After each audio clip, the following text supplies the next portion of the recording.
ആദ്യത്തെ 2 service free എന്ന് നിങ്ങളാണ് പറഞ്ഞത്. എന്നിട്ട് ഒരു കാര്യം മറ്റേ സ്വഭാവം കാണിക്കരുത്. ചെറിയൊരു എമൗണ്ട് ഏത് സർവീസിനും വരില്ലേ? ചെറിയൊരു എമൗണ്ടോ? 3000 രൂപ ചെറിയൊരു എമൗണ്ട് ആണോ? ആണോ? ഓക്കെ, പറ. എക്സ്ക്യൂസ് മീ, ഈ ഗോവിന്ദ് സാർ അവിടെ കസ്റ്റമറോട് സംസാരിച്ചുകൊണ്ടിരിക്കുന്നു. അവിടെ ഒന്നുകിൽ നിങ്ങൾ സമാധാനം പറ, അല്ലെങ്കിൽ മാനേജറെ വിളിക്കും. സർ ഒരു മിനിറ്റ്, മാനേജർ ഇപ്പോൾ വരും, നിങ്ങളൊന്ന് വെയിറ്റ് ചെയ്യും. ഓക്കെ, മാനേജർ വരട്ടെ.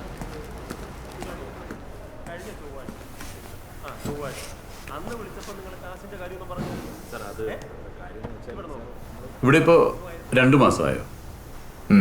ആകുന്നു.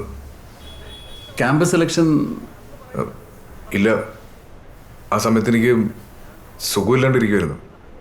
എനിക്ക് ഈ മൈഗ്രെയിൻ്റെ ഒരു ഇഷ്യൂ ഉണ്ട്. ഓ, റിയാദിലൊരു കസിൻ വഴി ഒരു ബെറ്റർ ജോബിന് ട്രൈ ചെയ്യുന്നുണ്ട്. ഗുഡ്.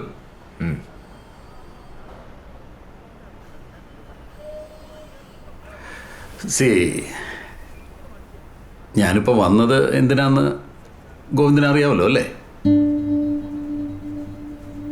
നിങ്ങൾ 2 പേരും യങ്ങാണ്. ഗോവിന്ദന് ഒരു ബെറ്റർ ജോബ് കിട്ടുമോ എന്നുള്ളതൊന്നും എൻ്റെ ടെൻഷനേ അല്ല. അതൊക്കെ ചിന്തിക്കാൻ ഇനിയും സമയമുണ്ടല്ലോ. അതുവരെ നിങ്ങൾ അങ്ങോട്ടും ഇങ്ങോട്ടും കുറച്ച് ഇൻഡിവിജ്വൽ സ്പേസ് കൊടുത്താൽ 2 പേരുടെയും ഗ്രോത്തിന് അത് ഒരുപാട് പോസിറ്റീവാക്കും. പ്രത്യേകിച്ചും പല്ലവിയെ പോലെ വളരെ അംബീഷ്യസ് ആയിട്ടുള്ളൊരു കുട്ടിയാവുമ്പോൾ. ഞാൻ പറഞ്ഞത് തെറ്റായിട്ട് എടുക്കണ്ട. അങ്കിളിപ്പോൾ എന്നെ ഇത് പറഞ്ഞ് മനസ്സിലാക്കാൻ വേണ്ടി വന്നതാണ്. ഞാനുള്ളപ്പോൾ ഞാൻ തന്നെ വേണ്ട ഇത് പറയാൻ.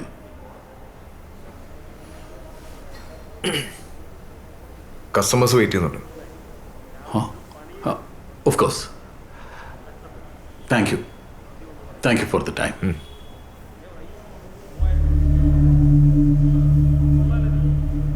അവളുടെ ചിരി ഇല്ലാതാകുന്നത് എനിക്കിഷ്ടമല്ല.